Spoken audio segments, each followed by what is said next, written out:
Hello friends, welcome to Varsha's tutorials. तो हमारा अभी का टॉपिक चल रहा है सेल। तो जैसे पिछली वीडियो में हमने बात की थी एक सेल क्या होती है, सेल के मतलब सेल के किसने कॉइन किया था टर्म सेल, किसने डिस्कवर किया था। हमने पूरी साइंटिस्ट रॉबर्ट हुड की स्टोरी भी देखी और हमने जाना कि एक ओवरऑल सेल क्या होती है। और मैंने वो वीडियो खत्म किया था एक चीज में, वो ये थी कि cell is made up of what, और हमने 3 पॉइंट्स देखे थे। वो थी cell membrane, nucleus and cytoplasm. तो आज का जो हमारा वीडियो है वो इन्हीं चीजों में है। फर्स्ट हम डिस्कस करेंगे आज सेल मेम्ब्रेन और उसके बाद हम बात करेंगे न्यूक्लियस के बारे में। तो चलिए स्टार्ट करते हैं आज का वीडियो।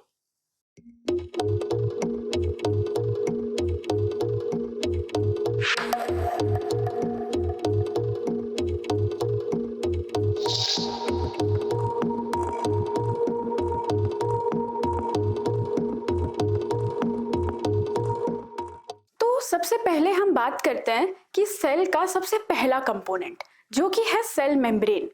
अब सेल मेम्ब्रेन को हम एक्चुअली प्लाज्मा मेम्ब्रेन के नाम से भी जानते हैं, क्योंकि काफी लोग बोल रहे होंगे या सोच रहे होंगे अभी कि बट वो तो प्लाज्मा मेम्ब्रेन होती है, तो कोई घबराने वाली बात नहीं है। सेल मेम्ब्रेन कहो या प्लाज्मा मेम्ब्रेन कहो, बात एक ही होती है। अब बेसिकली ये सेल मेम्ब्रेन होता क्या है, तो वो मैं आपको यहाँ दिखा देती हूँ। तो जैसे यहाँ पे सेल एंड इट्स मेम्ब्रेन आप स्क्रीन में देख ही सकते हैं। यहाँ पे प्लांट सेल है और यहाँ पे एनिमल सेल है। तो ये देखिए आप, यहाँ पे ऊपर के साइड में एकदम जहाँ पे सेल स्टार्ट होती है वहां पे सेल मेम्ब्रेन नाम की एक चीज होती है। बस इसी को हम सेल मेम्ब्रेन कहते हैं। तो अब इसके बारे में बात करते हैं। तो सेल मेम्ब्रेन बेसिकली क्या होती है, अपने जो सेल के ऊपर की बेसिकली बाउंड्री कह सकते हैं वो होती है। बहुत लेमैन टर्म्स की मैं बात कर रही हूँ, बाउंड्री की तरह होती है। वो एक काफी थिन और एक डेलिकेट लेयर रहती है जो सेल की होती है। जैसे आप सेल मेम्ब्रेन को अगर मेटाफोरिकली जानना चाहते हैं तो ऐसे कह सकते हैं जैसे कि हमारी जो स्किन है, तो स्किन कहीं ना कहीं सेल मेम्ब्रेन जैसी होती है और इसके अंदर जो भी है वो सेल है। एक तरीके से, ये ऐसा है नहीं बट जस्ट बता रही हूं मैं, उस तरीके से सेल मेम्ब्रेन सेल की स्किन होती है। अब हमारी स्किन हमें क्या करती है, हमें ऑब्वियसली प्रोटेक्ट करती है। अगर इसको निकाल दो तो कैसे पूरा लाल लाल कलर का होता है ना सब, वो बहुत डेलिकेट सी स्किन रहती है। अगर हमारी ऊपर की स्किन निकल जाए तो हमारी स्किन हमें प्रोटेक्शन देती है, it acts as a boundary. बस उसी तरीके से सेल मेम्ब्रेन भी होती है, वो प्रोटेक्शन देती है, एक्ट्स एज अ बाउंड्री। अच्छा, ये भी आपको जान के हैरानी होगी कि, या फिर आपने नोटिस किया होगा कि आप जब कोई क्रीम लगाते हो अपनी स्किन के ऊपर, ठीक है, कल को हो सकता है आपके स्किन में कुछ लग गया हो, तो हम सोफ्रामाइसिन लगाते हैं। एकदम से कहीं लग गया, कुछ छिल गया, कुछ हो गया, सोफ्रामाइसिन लगाते हैं। अगर किसी को एक्ने की प्रॉब्लम है तो वो डॉक्टर हमें क्रीम्स देते हैं। तो वो जब हम लगाते हैं तो आपने देखा होगा कि हम ठीक हो जाते हैं, है ना। तो आप बोलोगे ये तो मेडिसिन करती हैं, तो कैसे ठीक होते हैं? क्योंकि स्किन, वो क्रीम में जो कुछ केमिकल्स है, जो मेडिसिनल केमिकल्स है, उसको अलाउ करती है to penetrate the skin and to go inside. यही तो काम स्किन कर रही है। उसी तरीके से ये सेल मेम्ब्रेन भी वैसे ही काम करता है कि वो कुछ केमिकल्स को सेल के अंदर आने के लिए अलाउ करता है और कुछ केमिकल्स को अलाउ नहीं करता है। और इसी एक्शन को हम एक्चुअली सेमी परमिएबल मेम्ब्रेन कहते हैं। और ये जो है सेमी परमिएबल मेम्ब्रेन मतलब क्या होती है कि वो परमिएबिलिटी मतलब जो चीज अंदर हमें अंदर एंट्री देगी उसको परमिएबल कहते हैं। मेम्ब्रेन मतलब तो सेल। तो ये जो है सेमी परमिएबल मेम्ब्रेन वही होती है जो सबका एंट्री और एग्जिट सबको नहीं देती है, कुछ ही केमिकल्स को देती है। अब उसको हम सेल को सिलेक्टिव परमिएबल भी कहते हैं, सिलेक्टिव परमिएबल मेम्ब्रेन, क्योंकि वो सिलेक्ट करके कुछ केमिकल्स को अलाउ करती है, उसी तरीके से जैसे हमारी स्किन करती है। अब हम कुछ भी स्किन में होली के कलर कुछ भी लगा लें तो ऐसे सब कुछ थोड़ी ना हमारे बॉडी के अंदर जाता है, कुछ कुछ तो स्किन में ही रहता है, फिर हम धो देते हैं तो ठीक हो जाए, साफ हो जाता है। या फिर हम बाहर इतना खेलते कूदते हैं, बाहर जाते हैं, डस्ट होती है, ट्रैफिक में जाते हैं, धुआं होता है, तो नहीं क्या स्किन में से एक लेयर जैसी बैठ जाती है, लेकिन जैसे हम धो देते तो निकल भी तो जाती है। उसी तरीके से तो हमारी जो सेल मेम्ब्रेन है, it acts as a selective permeable membrane which controls the entry and exit of the materials या फिर केमिकल्स। उसी तरीके से तो यहाँ पे हमारी एक प्लांट सेल और एक एनिमल सेल है। यहाँ ये वाले इस टाइप के जो डायग्राम्स हैं आपके टेक्स्ट बुक में भी सेल्स के मौजूद है। इवन और भी अगर आप नेट में देखेंगे तो और भी तरीके की, बहुत सारे तरीके की सेल्स आप और एक्सप्लोर कर सकते हैं। अच्छा, अब हम बात करते हैं कि जैसे हमने अभी जैसे मैंने बोला कि सेल में किस किस तरीके से एंट्री और एग्जिट होती है वो हम जानेंगे, लेकिन वो जानने से पहले हमें कुछ ऐसी चीजें जाननी पड़ेंगी कि दुनिया में कैसे केमिकल्स की एंट्री और एग्जिट चीजों के अंदर होती है। जैसे पोटैटो हो गया, बादाम रख के भिगो दिया आपने, तो ये भी तो कहीं ना कहीं सेल ही तो थी जिसके अंदर पानी गया, कल को पानी बाहर आया, या जो भी होता है। तो हमारी सेल को जानने से पहले हम पहले चीजों को देखते हैं कि वो कैसे काम करते हैं, उसके बाद हम अपनी सेल की बात करते हैं। तो मूवमेंट ऑफ सब्सटेंसेस जो होता है वो 3 प्रोसेसेस से होता है। वो प्रोसेसेस है, सबसे पहले डिफ्यूजन, दूसरा है ऑस्मोसिस और तीसरा है एक्टिव ट्रांसपोर्ट। तो इसको पहले देख लेते हैं एक एक करके। अब डिफ्यूजन क्या होता है ना कि इसको एग्जाम्पल के तरीके से अपन लेते हैं, ठीक है। तो फॉर एग्जाम्पल हम सांस लेते हैं, ऑब्वियस है हम सारे ही सांस लेते हैं। तो हम जो सांस ले रहे हैं उसमें ये तो आपको मालूम ही होगा कि हमारे लंग्स जो है वो एक्सचेंज ऑफ गैसेस कर रहे हैं। मतलब हम सांस ले रहे हैं तो ऑक्सीजन ले रहे हैं और बॉडी से कार्बन डाइऑक्साइड लेके हम बाहर एक्सेल जो कर रहे हैं CO2 कर रहे हैं। तो ये जो एक्चुअली हम प्रोसेस कर रहे हैं ना डेली की, जब से पैदा हुआ तब से अभी तक हम सांस ही ले रहे हैं, तो वो क्या हो रहा है, ये हम एक्चुअली डिफ्यूजन कर रहे हैं। तो डिफ्यूजन क्या होता है, movement of molecules from a region of higher concentration level to a region of lower concentration level. तो बेसिकली हम जब सांस लेते हैं उसका चलता क्या है, ये जो प्रोसेस है क्या हो रहा है, जैसे हम सांस ले रहे हैं तो हमारे लंग्स के अंदर ऑक्सीजन आ रही है और ब्लड स्ट्रीम, ब्लड जो है हमारा वो CO2 लेके आ रहा है लंग्स के तरफ, बाकी बॉडी से लंग्स के तरफ CO2 लेके आ रहा है और हमारे लंग्स ऑक्सीजन ले रहे हैं। तो अब आप सिनेरियो इमेजिन कीजिए, एक कोई बंदा ऑक्सीजन लेके आ रहा है और एक दे के जा रहा है, तो क्या होता है यहाँ पे लेन देन चलता है।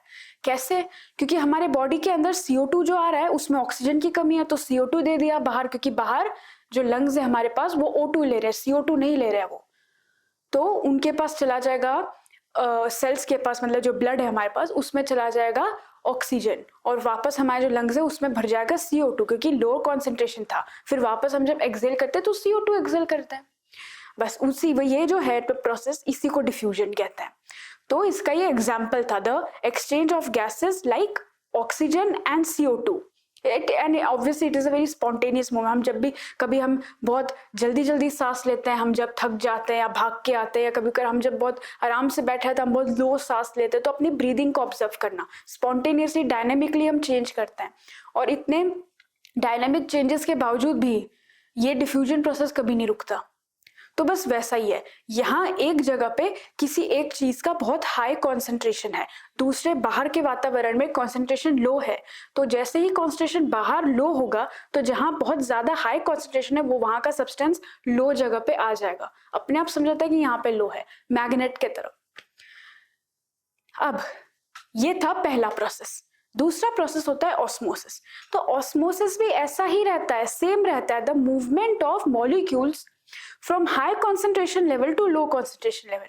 बस इधर फर्क क्या है कि मूवमेंट ऑफ मॉलिक्यूल्स की जगह पहले आप लगा दो वाटर मॉलिक्यूल्स, तो हो जाएगा the movement of water molecules from high concentration to low concentration.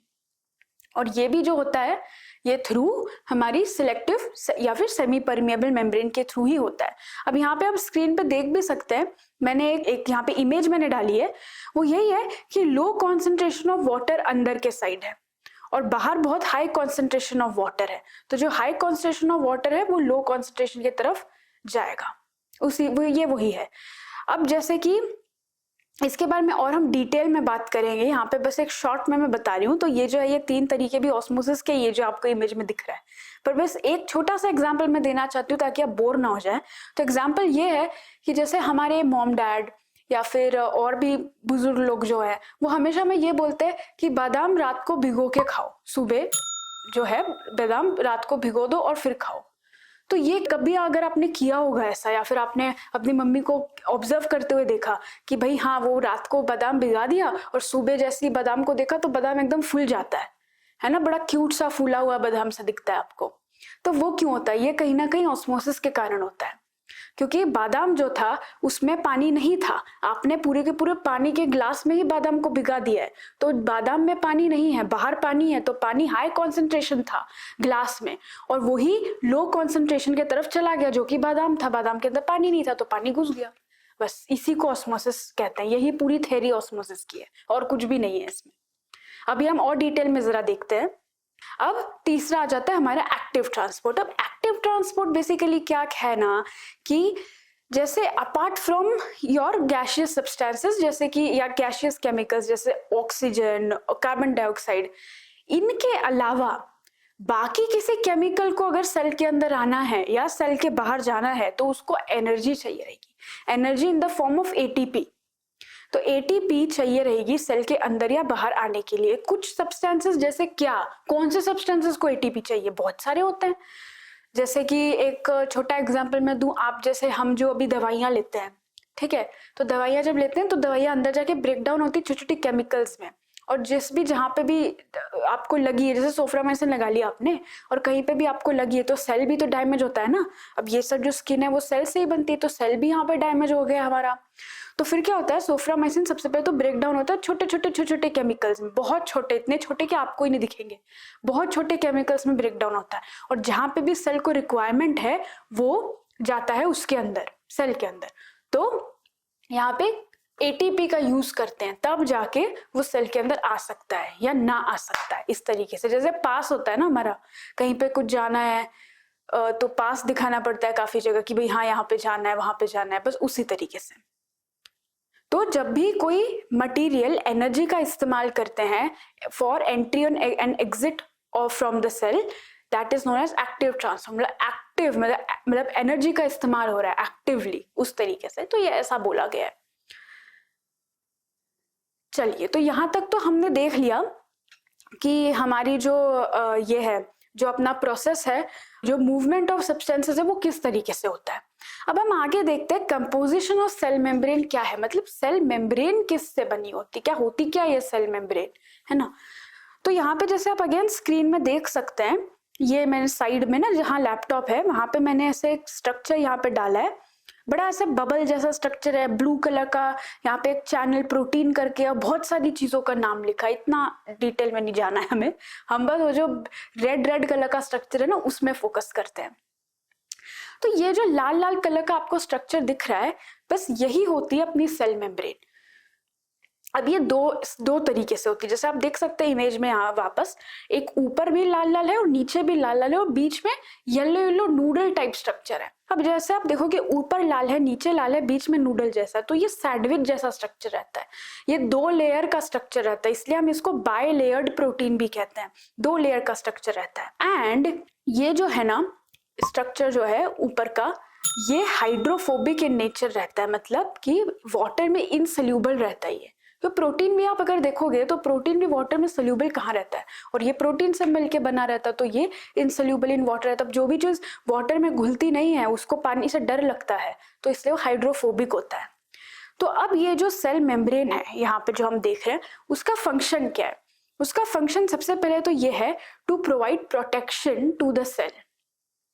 ये सेल को प्रोटेक्ट कराता है, क्योंकि किसी का भी एंट्री और एग्जिट तो नहीं कराता ये, तो इससे सबसे पहले तो ये प्रोटेक्शन देता है अपनी सेल को। दूसरा ऑब्वियसली जो अभी मैंने बोला, it controls the movement of substances और chemicals inside and outside of the cell, and it is a flexible membrane. तो फ्लेक्सिबल होने के कारण क्या रहता है कि it helps in engulfing nutrients. कैसे? जैसे हमने पहले वाले वीडियो में यूनिसेल्युलर ऑर्गेनिजम्स की बात की थी, तो यूनिसेल्युलर ऑर्गेनिजम्स जो है उसमें कोई अलग से तो कोई फंक्शन है नहीं डाइजेस्टिव या फिर अपना आंख मुंह कान, तो उनके है नहीं, वो बस एक ही सेल है, वही ऑर्गेनिज्म है उसका। तो वो क्या करते हैं, फॉर एग्जांपल अमीबा, तो वो सब कैसे करते हैं ना, वो सबसे पहले तो सपोज यहाँ पे एक उनका खाना है, तो वो सबसे पहले क्या करेंगे, जाएंगे इस तरीके से अपने फॉल्स लेग जैसा बना लेंगे, पानी की तरह, पानी में ही तो रहता है वो, फॉल्स लेग जैसे बना लेंगे और उसके पूरे सराउंड में जो भी खाना है उसके सराउंड में खुद को घेर लेंगे और फिर जाके वो क्लोज हो जाएंगे। तो ये जो उसने फॉल्स फीड जो बना के वो जा रहा है उसको हम सीडोपोडिया कहते हैं। तो यहाँ ये जो यूनिसेलुलर ऑर्गेनिजम्स है, इनका ये जो हेल्थ होता है ना सेल मेम्ब्रेन, वो इतना ज्यादा फ्लेक्सिबल होता है कि वो कैसे कहीं से भी कुछ भी मूव हो जाता है, और इसीलिए वो एनगल्फिंग ऑफ न्यूट्रिएंट्स या एनगल्फिंग ऑफ देयर फूड वो कर सकता है इतने इजीली। अब इसको अगर आपको ऐसे देखना है, अगर आपको विजुअली देखना है कैसे होता है, तो आपने काफी बार देखा होगा कि कहीं कुछ पानी की बूंद पड़ी है, ठीक है, पानी की बूंद पड़ी और वहां पे साइड में चींटी आ गई है, तो अपन नहीं क्या काफी बार करते, हाथ से पानी की बूंद को ऐसे सर्कल दे देते हैं और जहां चींटी है उसको पूरे सर्कल में घेर लेते हैं। अपन ये करते कि नहीं करते? हर कोई करता है, किसी ने ऐसे सब खेला होगा ना कुछ, या फिर ऐसा टाइम पास किया होगा कि पानी की बूंद टेबल में पड़ी है और चींटी आ गई और उसके अराउंड में उसको सर्कल बना दिया उसको ट्रैप करने के लिए। तो अगर ये किसी ने किया होगा ना, इसी तरीके से अमीबा भी काम करता है। अगर किसने किया होगा उनको समझेगा ये कि हाँ अमीबा का एक्शन ऐसे ही रहता है, तो इसी तरीके से वो एक्शन रहता है। अच्छा, अब ये जो अमीबा कर रहा है, जो फॉल्स फीड बना के जा रहा था, ये फॉल्स फीड को हम सीडोपोडिया कहते हैं, और ये जो पूरा प्रोसेस है इसको हम फैगोसाइटोसिस कहते हैं या फिर एंडोसाइटोसिस कहते हैं। किसी भी चीज को अपने अंदर निगल लेना, सेल की बात कर रही हूं मैं, हमारी नहीं, सेल में किसी भी चीज को अपने अंदर निगल लेना, इसी को फैगोसाइटोसिस भी कहते हैं। क्योंकि आगे भी आप जब पढ़ोगे, आगे बहुत हायर क्लासेस में, हायर एजुकेशन में भी, तो फैगोसाइटोसिस नाम की चीज बाद में भी आती है, इसीलिए तो इसको फैगोसाइटोसिस कहते हैं, फैगोसाइटिक एक्शन ऐसा बोलते हैं। तो हमारी जो सेल मेम्ब्रेन है बेसिकली इस तरीके से कुछ दिखते हैं। अब ये जो ब्लू ब्लू स्ट्रक्चर यहाँ दिख रहे हैं उसकी कोई टेंशन लेने की बात नहीं है, वो आप अगेन हायर क्लासेस में पढ़ोगे।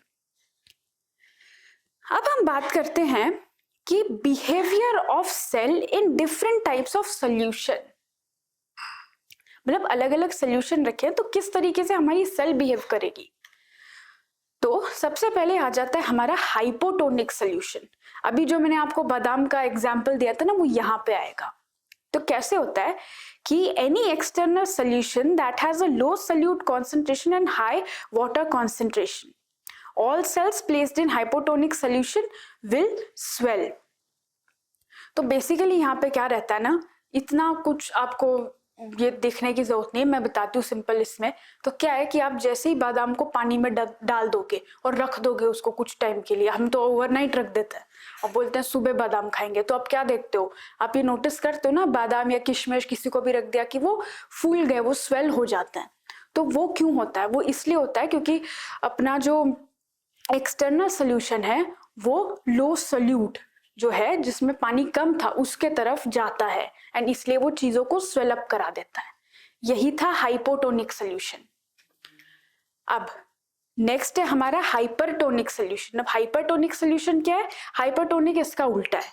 Any external solution that has a high solute concentration and low water concentration is hypertonic solution. Water will come out of the cell, cell will shrink, है ना। तो अब यहाँ पे जैसे कैसे है कि अगर आपने इसी बादाम या किशमिश को वाटर के जगह सॉल्ट सोल्यूशन में डाल दिया, मतलब पानी में ही डाला है, पर पानी में सबसे पहले आपने नमक मिला दिया और फिर उसको बादाम या फिर किशमिश को डाला पानी में, तो क्या होगा? तब वो स्वेल नहीं होगा, वो और श्रिंक हो जाएगा। क्यों? क्योंकि जो बाहर है, मतलब जो अपना सोल्यूशन है वो है हाइपरटोनिक, मतलब उसमें पानी कम है, और अंदर जो है वहां पानी ज्यादा है उस सोल्यूशन के पर्सपेक्टिव से। तो फिर क्या होगा कि सॉल्ट वाटर है वो, तो पानी तो नहीं है, तो इसलिए वो बादाम या किशमिश से पानी बाहर चला जाएगा अपने जो सोल्यूशन है उसके तरफ, और जो बादाम या किशमिश है वो छोटा हो जाएगा। तो हम फुला के तो हमेशा देखते, एक बार छोटा करके भी देख लो उसको, वो श्रिंक हो जाएगा। बस यही है इसका प्रैक्टिकल एग्जाम्पल, यही है। तो इसका ये रीजन है कि वहां बाहर जो है वहां पे उसको लगता है कि पानी कम है और अंदर लगता है पानी ज्यादा है, तो श्रिंक हो जाएगा। अब हर चीज के अंदर पानी तो रहता है ना, आप सोचोगे पानी कहाँ से आया? पानी रहता है। अभी आप इमेजिन कर दो खुद को ही आपने सॉल्ट सोल्यूशन में डाल दिया, आपके बॉडी में भी तो वाटर है ना, तो आपका वाटर चला जाएगा। इस तरीके से होता है वो। और तीसरे टाइप का जो सोल्यूशन है वो आता है आइसोटोनिक सोल्यूशन। तो आइसो मतलब क्या? Equal to, iso equal to. तो उसमें क्या होता है कि an external solution that has the same concentration of solute and water concentration. तो उसमें क्या होता है कि आप अभी किसी ऐसे सोल्यूशन को सोचो जहाँ पे आपने कुछ भी बादाम या किशमिश जो भी है आपने वो डाला और वहां पे कुछ भी लेन देन हुआ ही नहीं, ना वो श्रिंक हुआ ना वो बड़ा, कुछ भी नहीं हुआ। तो वो क्यों हुआ? क्योंकि कॉन्सेंट्रेशन जो सोल्यूट का है और सॉल्वेंट का है वो सेम था, इसीलिए ये रीजन है उसका। तो इसका एग्जांपल एक है बुक में जो दिया है वो रिंगर सोल्यूशन करके है, ऐसा बोलते हैं। वो एक आइसोटोनिक सोल्यूशन था, वहां पे आप कुछ भी डाल दो कोई भी लेन देन होता नहीं, ना कोई स्वेल होता है ना कोई श्रिंक होता है, कुछ भी नहीं होता है, क्योंकि कॉन्सेंट्रेशन दोनों का सेम है। अब सेम है, हर जगह सब बराबर है, तो फिर लेन देन क्यों हो? लेन देन तभी तो होता है ना जब कोई चीज बराबर नहीं होती है। नॉर्मल दुनिया में भी तो लेन देन तभी चलता है। आगे देखते हैं। अब आगे हम बात करते हैं सेल वॉल की। सेल वॉल क्या चीज होती है? सेल मेम्ब्रेन तो हमने जान लिया, पर अब ये भी देखेंगे कि सेल वॉल नाम की भी तो कोई तो चीज होती थी। तो सेल वॉल क्या है ना, ये एक ऐसा कॉन्सेप्ट है जो कि सिर्फ और सिर्फ प्लांट सेल्स में मौजूद होता है। हमारी जो एनिमल सेल्स है या फिर हमारी जो सेल्स है, ह्यूमंस की, एनिमल्स की, किसी की भी, हम में सेल वॉल नहीं होता, हम में सिर्फ सेल मेम्ब्रेन होती है। उसके पीछे रीजन भी है। पहले देखते हैं सेल वॉल क्या होता है। तो सेल वॉल जो है one additional membrane outside the plasma membrane, वो होती है।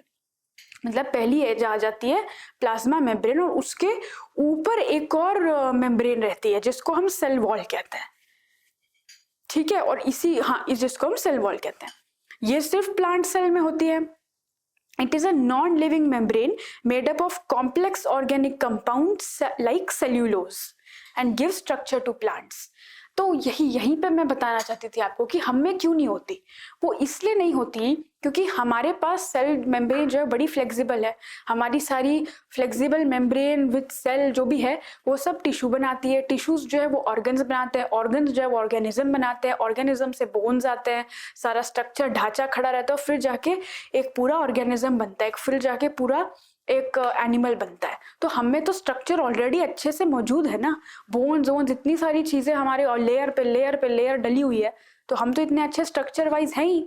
पर जो प्लांट्स है उनके पास तो कोई ऐसे खास कोई बोन नहीं है, कुछ नहीं है, ऐसा तो कुछ है नहीं। तो इसलिए उनको कैसे स्ट्रक्चर दिया जाएगा? उनको स्ट्रक्चर सेल वॉल देती है, वो रिजिड होती है, वो सेल्यूलोज से बनी हुई रहती है।